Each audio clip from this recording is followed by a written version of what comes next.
Good morning मेरे प्यारे प्यारे बच्चों। चलो आज एक छोटा सा क्वेश्चन हम लोग डिस्कस करते हैं। ये क्वेश्चन 5 नंबर में आता है। बहुत ही सिंपल सा क्वेश्चन है और बहुत बार आपको पढ़ाया गया है, फिर भी बच्चे ने पूछा है तो इसको हम लोग डिस्कस करते हैं। तो चलिए देखते हैं क्वेश्चन क्या कहता है। Define the following terms. क्या क्या टर्म है आपके पास? पहला टर्म है बच्चा कंडक्टिविटी को एक्सप्लेन करना है, दूसरा मोलर कंडक्टिविटी को एक्सप्लेन करना है, तीसरा इक्विवेलेंट कंडक्टिविटी को एक्सप्लेन करना है। ये 5 नंबर में क्वेश्चन आता है। उसके बाद कहता है how equivalent conductivity is determined experimentally. मतलब इक्विवेलेंट कंडक्टिविटी को हम एक्सपेरिमेंटली कैसे डिटरमाइंड करते हैं, कैसे कैलकुलेट करते हैं। इक्विवेलेंट कंडक्टिविटी को एक्सपेरिमेंटली कैसे कैलकुलेट करते हैं ये पता करना है। ठीक है, तो सबसे पहले बच्चा हम क्या करते हैं, कंडक्टिविटी को एक्सप्लेन करते हैं। किसको? कंडक्टिविटी को एक्सप्लेन कर लेते हैं। तो चलिए कंडक्टिविटी क्या होता है पहले इसको देखते हैं। कंडक्टिविटी, ये नोट्स आपको भेजा गया है, मैं खुद अपने नोट्स से ये वीडियो बना रहा हूँ। कंडक्टिविटी, और इसी को बोला जाता है स्पेसिफिक कंडक्टेंस, जिसको के से डिनोट किया जाता है, और इसको पढ़ा जाता है कप्पा। क्या पढ़ा जाता है? कप्पा पढ़ा जाता है। इसको प्रोनाउंस किया जाता है कप्पा।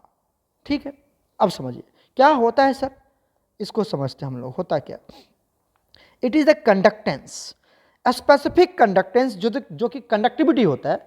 कंडक्टिविटी क्या होता है? इट इज द कंडक्टेंस, ये कंडक्टेंस होता है प्रोवाइडेड बाय, जो हमें देता है। कौन प्रोवाइड करता है? किसका कंडक्टेंस है ये है 1 ml ऑफ इलेक्ट्रोलाइटिक सॉल्यूशन का। 1 ml of electrolytic solution, 1 ml को हम लोग 1 सेंटीमीटर क्यूब भी बोलते हैं। चाहे तो आप 1 ml बोल दो या फिर 1 सेंटीमीटर क्यूब बोल दो। तो 1 ml of electrolytic solution at a given dilution. ठीक है, मतलब एक पर्टिकुलर डाइल्यूशन पर, ये नहीं कि हमेशा पानी ऐड करते जा रहे हैं, ऐड करते जा रहे हैं, ऐड करते जा रहे हैं, तब तो वो ml में आपका नंबर ऑफ आयंस डिक्रीज हो जाएगा, तो कंडक्टिविटी भी डिक्रीज कर जाएगा, क्योंकि कंडक्टिविटी नंबर ऑफ आयंस पे डिपेंड करता है। ठीक है, जितनी ज़्यादा नंबर ऑफ आयंस होगा उतनी ज़्यादा कंडक्टिविटी होगी। ठीक है, तो पहली बात ये समझिए यहाँ से कि जो कंडक्टिविटी होता है बच्चा, ये क्या होता है? कंडक्टेंस होता है। किसका conductance? Of 1 ml of electrolytic solution. 1 ml electrolytic solution की जो कंडक्टेंस होती है उसी को कंडक्टिविटी बोला जाता है। ठीक है, क्या लिखोगे? It is the conductance of 1 ml of electrolytic solution, ठीक है, एट अ पर्टिकुलर डाइल्यूशन, तो उसी को बोलते हैं हम कंडक्टिविटी। क्लियर हो गया? इट इज डिनोटेड बाय के, दैट इज कप्पा। चलिए देखिए, दैट इज यहां पर फिर से लिखा गया, उसको भी थोड़ा सा पढ़ लेते हैं हम। क्या लिखा हुआ है? That is, it is the conductance of electrolytic solution which is placed. अब समझिए, ये उस इलेक्ट्रोलाइटिक सॉल्यूशन की कंडक्टेंस है, उस इलेक्ट्रोलाइटिक सॉल्यूशन की कंडक्टेंस है जो इलेक्ट्रोलाइटिक सॉल्यूशन 2 इलेक्ट्रोड के बीच में है, 2 इलेक्ट्रोड के बीच में, और ये इलेक्ट्रोड एक दूसरे से दूर है। कितना? 1 सेंटीमीटर के डिस्टेंस पर है। जैसे मान लो यहाँ पे 2 रॉड बना दिया, ये 2 रॉड, ये 2 रॉड, इस दोनों के बीच की डिस्टेंस कितनी है? इस दोनों के बीच की डिस्टेंस है 1 सेंटीमीटर। ठीक है, इसके अंदर जो भी सॉल्यूशन आएगा, इसके अंदर जो भी सॉल्यूशन है, इसकी कंडक्टेंस को बोलते हैं हम कंडक्टिविटी। तो 2 इलेक्ट्रोड जो 1 सेंटीमीटर अपार्ट है, एक दूसरे से दूर है, क्रॉस सेक्शन एरिया कितनी होनी चाहिए उसकी इलेक्ट्रोड की? 1 सेंटीमीटर स्क्वायर। और इस रॉड की जो क्रॉस सेक्शन एरिया होनी चाहिए वो कितनी होनी चाहिए? 1 सेंटीमीटर स्क्वायर होनी चाहिए। 1 सेंटीमीटर स्क्वायर क्रॉस सेक्शन, मतलब लेंथ और ये ब्रेथ। लेंथ और ब्रेथ को जब तुम मल्टीप्लाई करोगे तो ये निकलेगा 1 सेंटीमीटर स्क्वायर, क्योंकि एरिया निकाल रहे ना, तो एरिया इक्वल टू क्या होता है? Length into breadth, right. तो cross section area 1 centimetre square होनी चाहिए, मतलब लेंथ भी 1 सेंटीमीटर होना चाहिए और ब्रेथ भी 1 सेंटीमीटर होनी चाहिए। क्लियर हुआ? देखो, ठीक है, एरिया ऑफ द इलेक्ट्रोड, ये यहाँ पर समझ में आ गया। देखो यहाँ पर ये डायग्राम भी बनाया गया, ये जो आप देख रहे हैं बच्चा, ये ठीक है, ये इलेक्ट्रोड है, ये क्या है? इलेक्ट्रोड। ठीक है, और इसकी ये जो क्रॉस सेक्शन एरिया, ये दिखा, ये वाला पार्ट, ये दिख रहा है, ये वाला पार्ट, ये इसकी जो एरिया है वो कितनी है? 1 सेंटीमीटर। मतलब क्या हुआ सर कि ये जो लेंथ है, ये जो यहाँ से यहाँ तक लेंथ है इसकी, ये यहाँ से लेके यहाँ तक, ये 1 सेंटीमीटर का। ये जो लेंथ, ये जो ब्रेथ है इसकी, ये भी कितना है बच्चा? ये लेंथ है। ठीक है, और ये इसकी ब्रेथ है कितना? 1 सेंटीमीटर। ठीक है, जब इसकी एरिया निकालो, मतलब स्क्वायर है, ये स्क्वायर है, 1 सेंटीमीटर लेंथ, 1 सेंटीमीटर ब्रेथ, कितना हो जाएगा इसका? 1 सेंटीमीटर स्क्वायर हो जाएगा इसका। एरिया, ठीक है। उसी तरह से तो ये 1 सेंटीमीटर स्क्वायर का हो जाएगा। और इसके अंदर ये भी जो है इसकी भी लेंथ कितनी होगी बताओ, ये भी है 1 सेंटीमीटर का, और इसकी भी ब्रेथ कितनी होगी 1 सेंटीमीटर का, ठीक है। तो एरिया कितना हो गया 1 सेंटीमीटर। और इसके अंदर जो सॉल्यूशन आएगा बच्चा, इसके अंदर जो सॉल्यूशन आएगा, ये वाला जो सॉल्यूशन है इसके अंदर, इसके अंदर जो सॉल्यूशन आएगा दिख रहा है, ये जो सॉल्यूशन आएगा इसके अंदर, ये जितना भी सॉल्यूशन आया इसके अंदर, इस सॉल्यूशन की जो कंडक्टिविटी होगी कितना आएगा, इसके अंदर हमेशा 1 ml ही आएगा, 1 ml। अगर कोई भी रॉड, मान लो तुम्हारे पास एक बॉक्स है, एक तुम्हारे पास बॉक्स है, ठीक है, ये बॉक्स है, ये एक बॉक्स है, ध्यान से देखना, ये एक बॉक्स है, राइट, सुन रहे हो ना, देख लो यहाँ से, ये एक बॉक्स है। अब इस बॉक्स को तुम ऐसे कर लो, ये वाला ऐसे, इसको कलर कर लो, ठीक है, समझ में आएगी बात। और इसको भी ऐसे तुम कलर कर लो। हमने यही तो लिया है, सिर्फ दिखाई दिया आपको, यही लिया, ये वाला ब्रेक वाला पार्ट, ये देखो, ये मैं तुम्हें दिखाता हूँ, ये वाला देखो, ये जो पार्ट है ये वाला, ये कितना है 1 सेंटीमीटर, यही तो है, ये वाला पार्ट दिखा, ये वाला पार्ट, और यही है ये वाला पार्ट दिख रहा है आपको, ये वाला है, ठीक है, ये वाला दिख रहा है ना आपको, ये ठीक है। तो ये 1 सेंटीमीटर है। इसकी भी लेंथ कितनी है 1 सेंटीमीटर, और इसकी ब्रेथ कितनी है 1 सेंटीमीटर, ये भी कितना है 1 सेंटीमीटर, और ये भी कितना है 1 सेंटीमीटर। तो इसके अंदर ये 1 सेंटीमीटर, 1 सेंटीमीटर, और ये इसकी डिस्टेंस कितनी है, ये देखो, इसके बीच की जो डिस्टेंस है ये भी कितना है 1 सेंटीमीटर है। तो ये 1 सेंटीमीटर, 1 सेंटीमीटर, 1 सेंटीमीटर, मतलब क्यूब है, ये क्यूब है 1 सेंटीमीटर का, 1 सेंटीमीटर क्यूब है ये, ठीक है।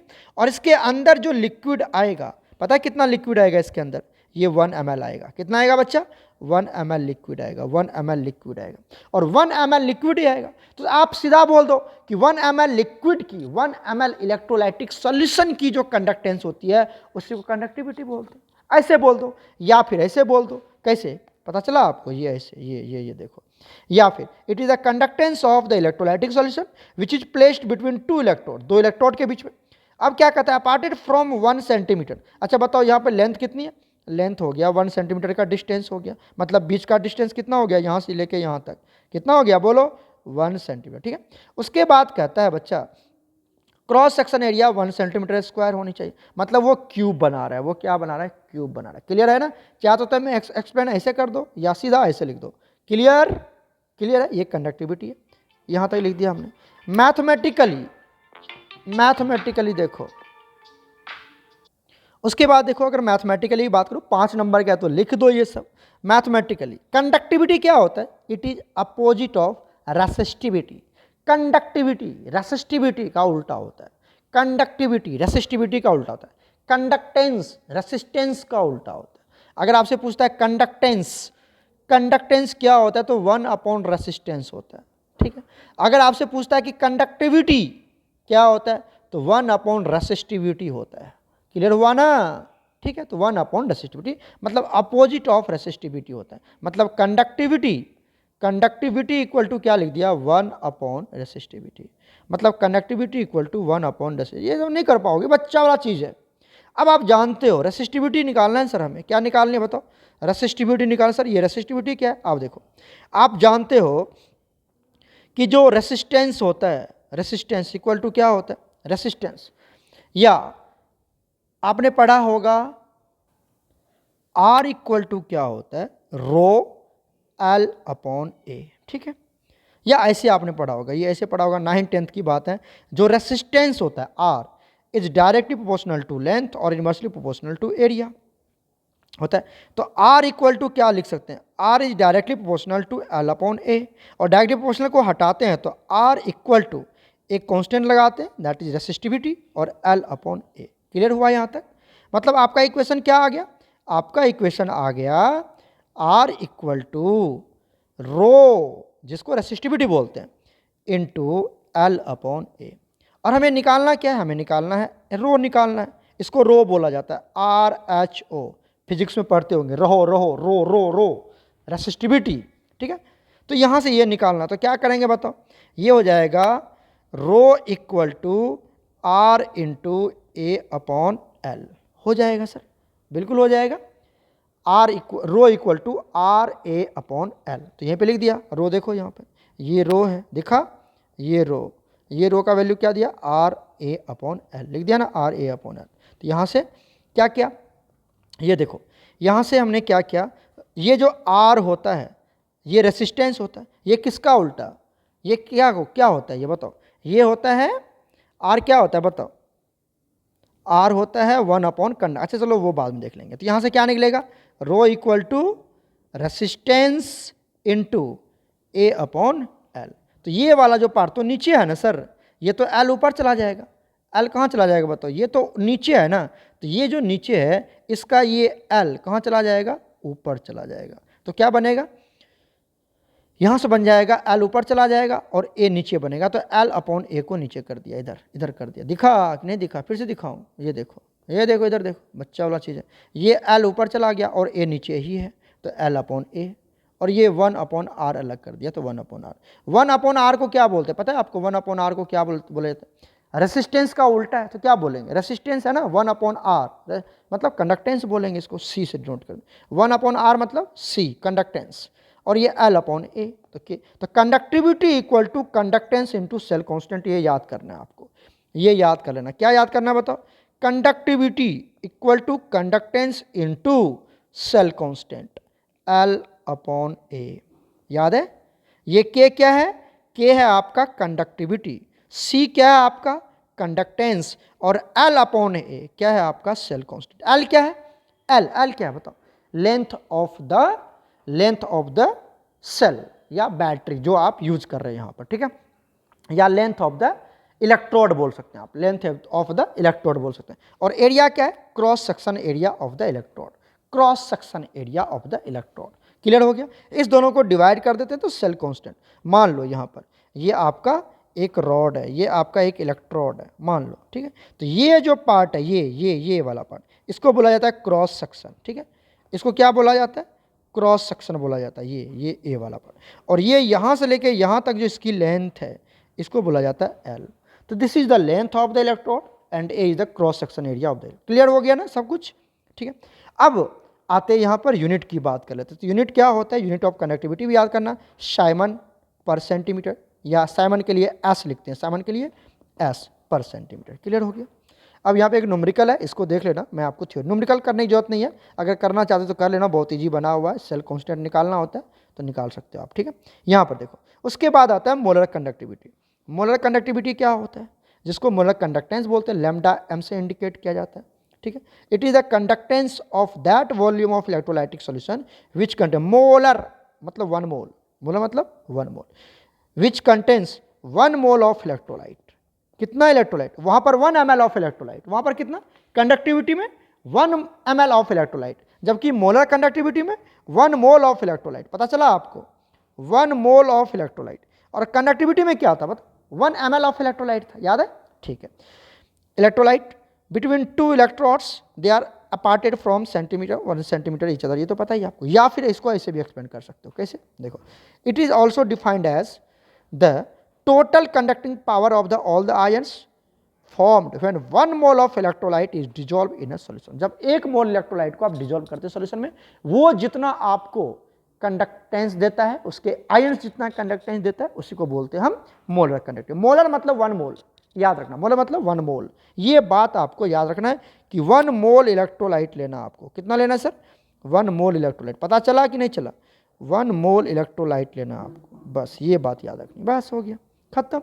इट इज रिप्रेजेंटेड बाय, अब देखो ये सब तो कर सकते हो आप, तुम्हारा मन है, आपको सिंपली ये वाला याद रखना है सर, ये वाला केस कौन सा, मोलर कंडक्टिविटी इक्वल टू के क्या है पता चला, conductivity, kappa conductivity equal two into 1000 divide by molarity, ठीक है। ये हमने इसके प्रूफ करे हैं, तो प्रूफ भी कर सकते हो, उतना ज़्यादा नहीं करना है तो मत करो, मारो गोली, सीधा इसको ऐसे लिख देना, ठीक है, एक्सप्रेस कर देना, और यहाँ पर ये लिख देना, ये वाला formula, K into 1000 upon molarity. और इसका यूनिट भी आपको याद रखना है, साइमन सेंटीमीटर स्क्वायर पर मोल, पर मोल आ जाता है, ठीक है। यहाँ पर पर मोल, एक मोल की बात हो रही है ना, तो पर मोल लिखते हैं, पर मोल लिखते हैं। 1 मोल की बात हो रही है ना, 1 मोल इलेक्ट्रोलाइटिक सॉल्यूशन चाहिए तो पर मोल, 1 मोल मतलब पर मोल, ठीक है।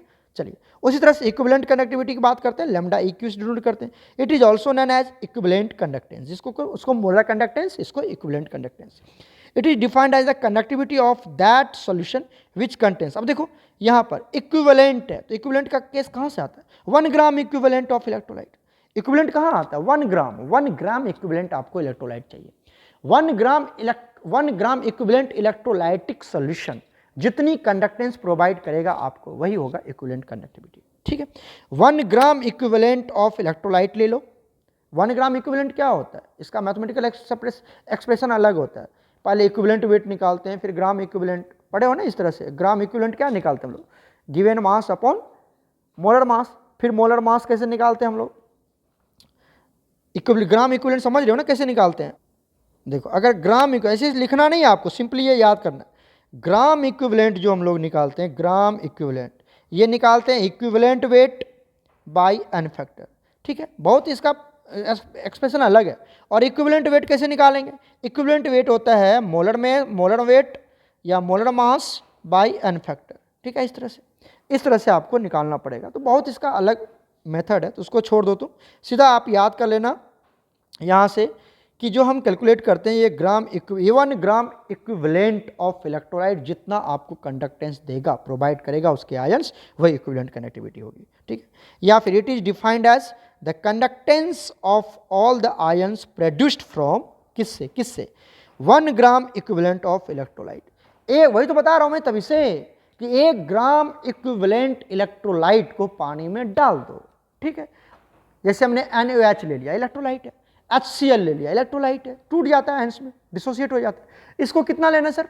1 मोल? नहीं, 1 मोल ले लोगे तो वो बन जाएगा मोलर कंडक्टिविटी, और 1 ग्राम इक्विवेलेंट ले लोगे तो ये बन जाएगा इक्विवेलेंट कंडक्टिविटी। ठीक है, तो 1 ग्राम इक्विवेलेंट लेना आपको इलेक्ट्रोलाइट। ठीक है, और इसको क्या करना है? पानी में ऐड कर देना। अब वो जितना आयंस और जितना कंडक्टिविटी प्रोवाइड करेगा कंडक्टेंस, उसी को बोलेंगे इक्विवेलेंट कंडक्टिविटी।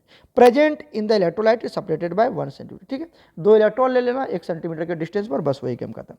यहाँ पर ये फॉर्मूला आपको याद होनी चाहिए, lambda EQ equal to K into 1000 upon normality. ठीक है, डिफाइंड ये वाला प्रूफ कर भी सकते हो, नहीं भी कर सकते हो, बट ये आपको यूनिट याद होनी चाहिए। वहाँ पर साइमन सेंटीमीटर स्क्वायर तो सेम था, वहाँ पर मोल था, यहाँ पर क्या था? पर मोल। यहाँ पर है पर इक्विवेलेंट। पर 1 ग्राम 1 मतलब पर। ठीक है, तो 1 ग्राम इक्विवेलेंट क्लियर है नहीं आता है?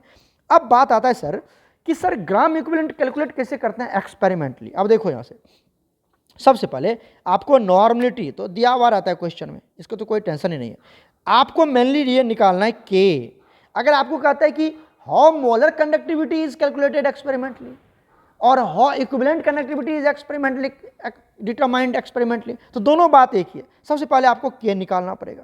के कैसे निकालोगे? अभी तो बताया था, के इक्वल टू क्या होता है? Conductance into cell constant. अच्छा चलो मैं पूरा लिख देता हूँ।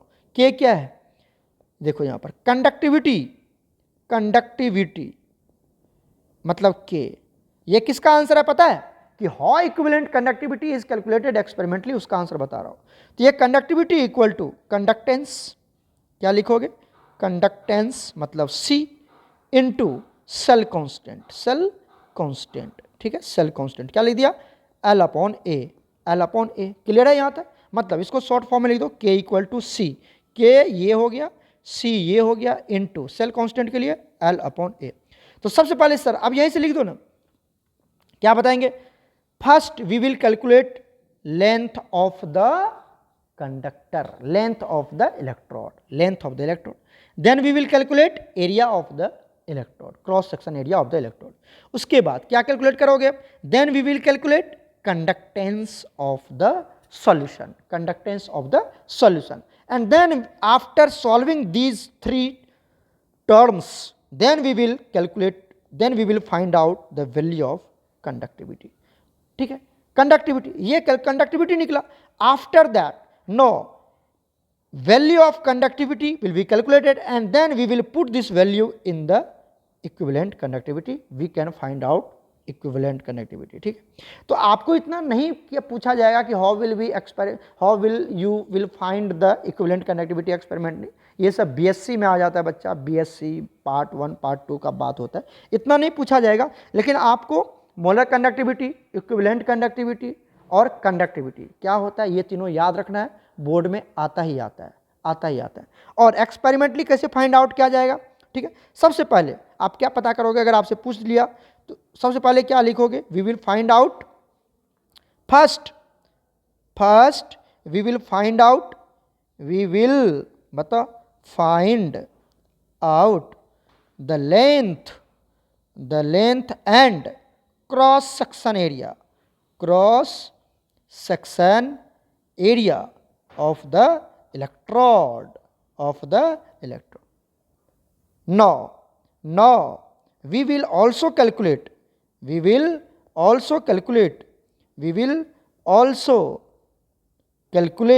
क्या कैलकुलेट करेंगे हम, बताइए, कंडक्टेंस मतलब C कैलकुलेट करेंगे, ठीक है। कंडक्टेंस कैसे पता करोगे, पता है ना कैसे, दैट इज 1 रेसिस्टेंस करके। कैसे पता करोगे आप, रेसिस्टेंस का वैल्यू दिया रहेगा, कैसे निकालोगे, कंडक्टेंस इक्वल टू 1 रेसिस्टेंस, तो ऐसे निकाल लेंगे कंडक्टेंस। क्लियर है, कंडक्टेंस निकाल लेंगे and then we will have the value